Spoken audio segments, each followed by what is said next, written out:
Assalamualaikum warahmatullahi wabarakatuh. Bismillahirrahmanirrahim. Selamat bertemu kembali anak-anak. Pada kesempatan kali ini kita akan membahas tentang ilmu shorof ya anak-anak ya. Jika sebelumnya kita sudah membahas tentang ilmu nahwu dan ilmu i'rab, maka pada kali ini kita membahas tentang ilmu shorof. Tentu saja berbeda, akan tetapi insya Allah mudah juga ya. Oleh karena itu tetap semangat anak-anak, insya Allah bisa. Siap anak-anak? Baik. Nah selanjutnya anak-anak perhatikan sekarang ya. Pada bagian ini adalah tentang definisi shorof anak-anak ya. Nah anak-anak, apa sih shorof itu? Shorof adalah ilmu yang membahas tentang pembentukan kata. Jadi sekali lagi, shorof adalah ilmu yang membahas tentang pembentukan kata. Maksudnya apa pembentukan kata? Pembentukan kata berarti proses atau tata cara membentuk sebuah kata. Nah, itulah yang disebut dengan pembentukan kata. Nah, kata itu sendiri apa sih? Anak-anak, ada kata seperti contoh nih ya. Makan. Nah, itu namanya kata. Satuan seperti ini, seperti kata makan adalah kata. Roti, satu kata. Nah, jadi makan kata, roti juga kata. Tapi kalau ada contoh seperti ini, saya makan roti. Nah, itu kalimat namanya anak-anak ya. Jadi kalau kata itu adalah satuan-satuan. Saya, ya, itu satu kata. Makan, kata. Roti, kata. Nah, itu disebut kata. Nah, selanjutnya anak-anak. Ini ada contoh nih ya. Kita lihat ya, kata baca. Nah, ini disebut dengan kata anak-anak ya. Tapi baca ini adalah kata dasar. Ya, karena ada pembaca, ada dibaca, ada membacakan. Nah, kata dasarnya adalah baca. Anak-anak, kita lihat kata dasar baca ini bisa berubah-ubah menjadi bentuk kata yang lain. Contoh, baca bisa menjadi pembaca, ya, pembaca dengan menambahkan pem, ya, kata dasarnya tetap baca. Nah, bisa juga berubah bentuk menjadi membacakan dari kata baca ditambah me, ya, imbuhan m, ya, kemudian akhiran kan, membacakan. Itu juga kata. Nah, bisa juga baca berubah lagi menjadi membaca dengan menambah kata apa?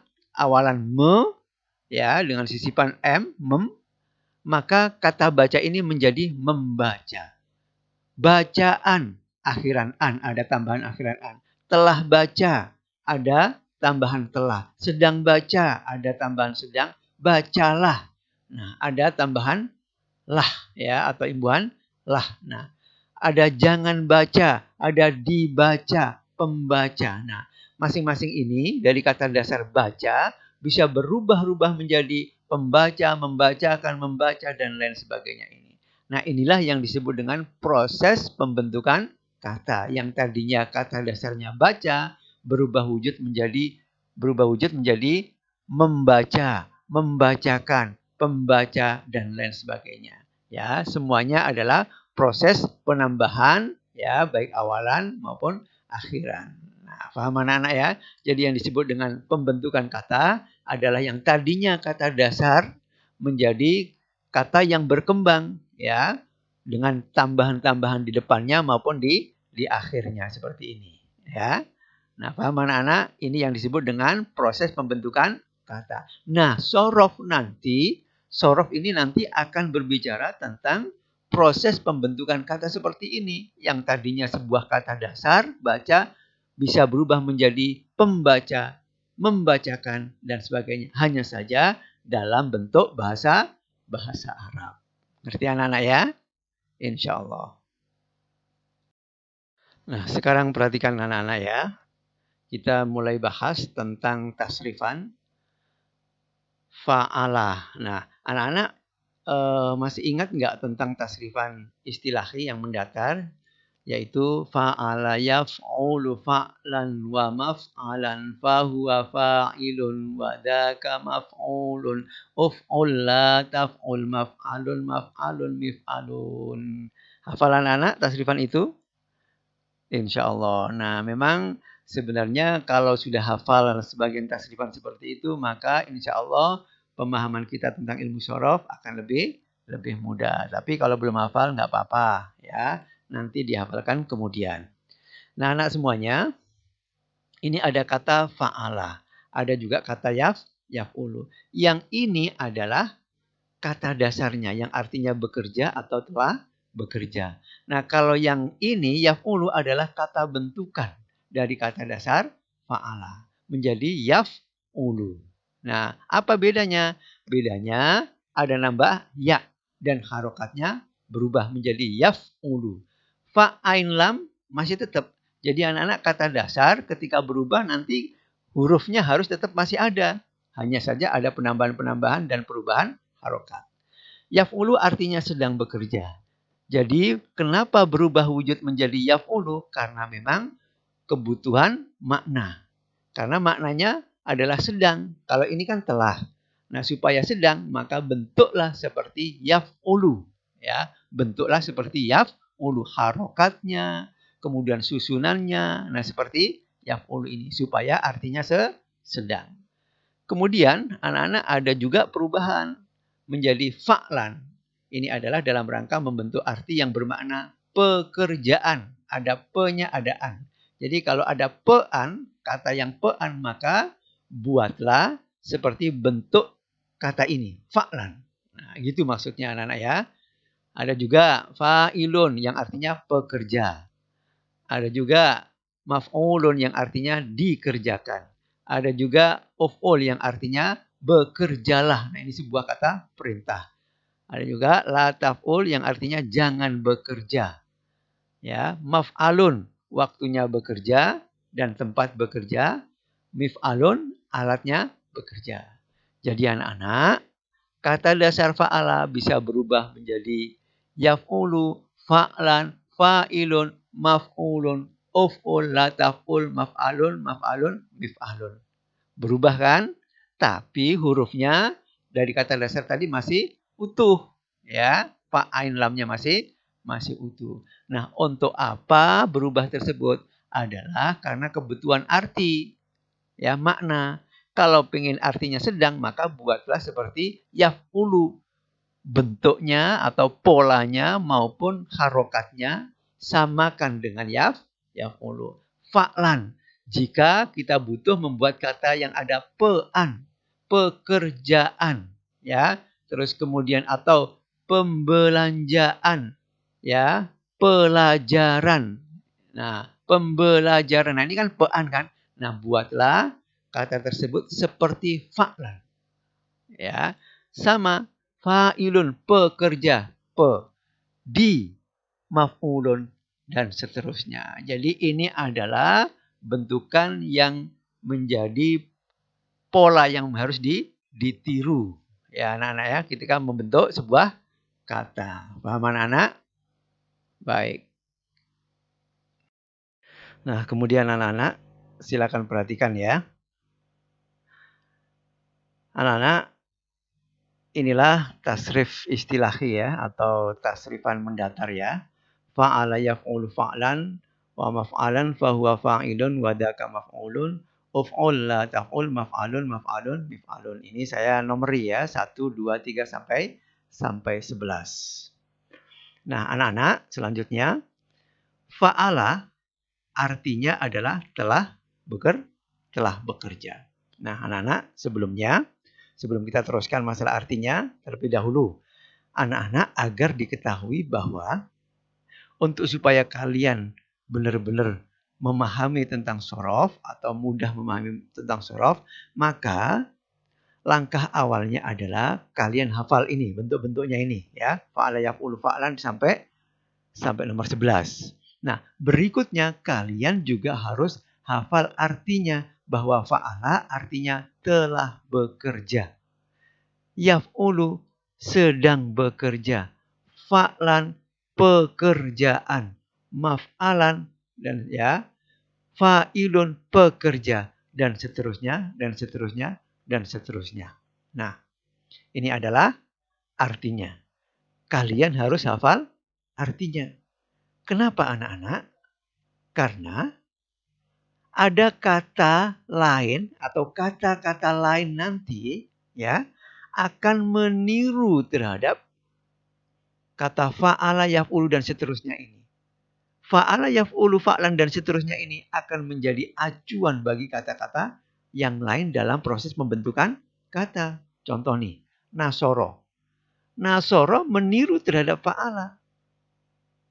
Harokatnya fathah, fathah, fathah, fathah, fathah, fathah. Hurufnya 3.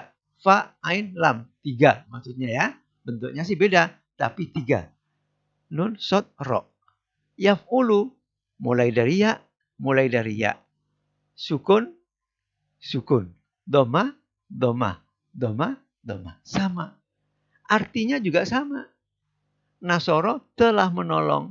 Meniru kepada fa'ala, telah bekerja. Sedang menolong, meniru kepada sedang bekerja. Yaf'ulu. Pertolongan, pekerjaan, meniru kepada fa'lan. Fa'ilun, nasirun, penolong, pekerja. Dan seterusnya. Oleh karena itu anak-anak, kalian harus hafal ya, fa'ala yaf'ulu sampai mif'alun, hafal betul. Kemudian hafal juga artinya. Karena tasrifan fa'ala, yaf'ulu dan seterusnya ini akan menjadi acuan bagi kata-kata yang lain dalam pembentukan kata seperti nasoro dan seterusnya ini. Maka ini disebut acuan atau wazan. Kalau kata-kata yang lain yang meniru disebut mauzun. Ya, mauzun. Jadi harus ingat itu anak-anak ya. Bisa? Insya Allah. Nah anak-anak, ini contoh kasus nih, contoh nih. Jadi seumpamanya kalian ingin membuat kalimat pekerja atau seorang pekerja sedang bekerja, tinggal ngambil yang pakai pe, awalan pe adalah yang mana? Nomor 5. Fa'ilun. Nanti ya harus seperti ini. Pekerja. Kalau penolong seumpamanya penolong sedang bekerja, maka nasirun, an-nasir. Nah, sedang bekerja. Mana yang kata-kata yang bermakna sedang nomor berapa? Nomor 2 sedang bekerja. Maka ya, bahasa Arabnya menjadi al-fa'il yaf'ulu. Seorang pekerja sedang bekerja. Kalau seumpamanya seorang penolong sedang menolong, maka an-nasir yansuru. Nah, itu maksudnya anak-anak ya. Paham anak-anak ya? Insya Allah. Baik. Kemudian anak-anak, sekarang kita latihan ya. Mengacu ke mana perintahnya. Ya. Anak-anak perhatikan. Ini ya adalah kata-kata yang akan menjadi acuan. Ya. Jadi kata-kata bahasa Arab ini nanti akan menjadi acuan. Sedangkan yang ini adalah soal. Ya, kita diperintahkan untuk kata-kata 1 sampai 5 ini akan mengacu kemana? Ya, kepada nomor berapa? Siap anak-anak? Nah, silakan dijawab. Saya hitung sampai 3 kali. Ya, mulai nomor 1. Jangan masuk. Nah, ini kan kata yang ada kata jangannya. Maka carilah mengacu kemana. Silakan dicari. Sudah?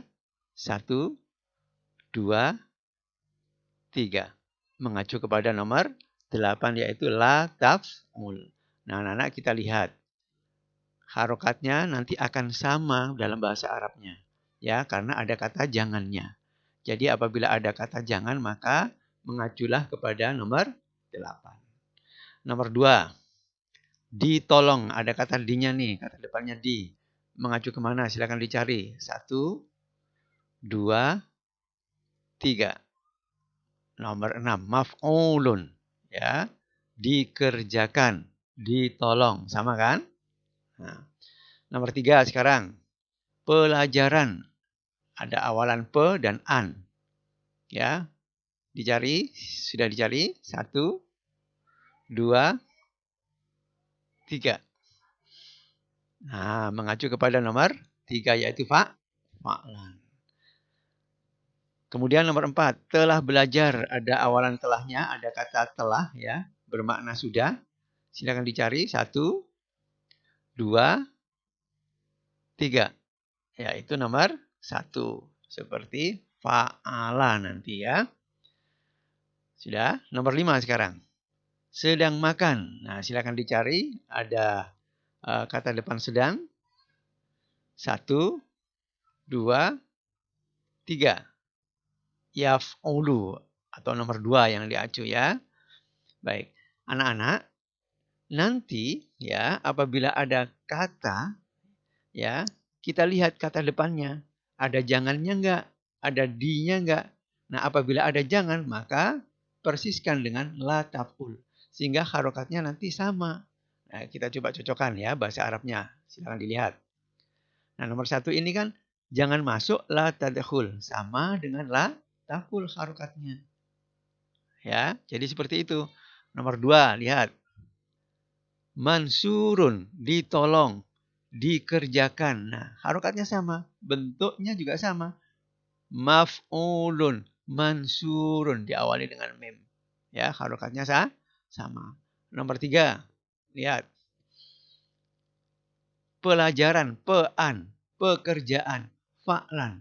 Di sini darsan. Sama kan bentuknya? Ya. Kemudian harokatnya juga sama. Nomor 4. Ada darosa. Mengacu kepada fa'ala. Bentuknya lihat 3 huruf. Harokatnya juga fathah, fathah, fathah. Fa'ala, darosa. Sama kan? Sama. Silakan. Kemudian nomor 5 sekarang. Dicocokkan. Ya'kulu. Mengacu kepada yaf'ulu. Sama. Diawali dengan ya. Harokatnya ya, yaf'ulu. Ya'kulu. Sama juga. Jadi seperti itu anak-anak ya. Nanti prakteknya kita lihat kata bahasa Indonesianya. Apabila ada jangan, maka mengaculah kepada nomor 8 seperti la taf'ul. Harokatnya dan bentuknya nanti seperti itu.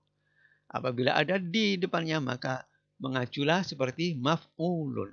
Harokatnya juga sama. Demikian juga seumpamanya ada kata yang artinya seperti pekerja, ya. Pekerja, penolong, maka bentuknya nanti juga seperti fa'ilun, yaitu nasirun. Nah, itu maksudnya anak-anak ya. Paham? Insya Allah. Nah, kemudian anak-anak ya. Akhirnya ya pada bagian kali ini, pada bagian sorof yang pertama ini kita akhiri. Mudah-mudahan kalian paham ya anak-anak ya. Nah, anak-anak apabila tidak paham maka bisa kalian putar ulang ya sampai kalian paham. Karena pembentukan kata atau ilmu sorof ini sangat penting buat kita semua.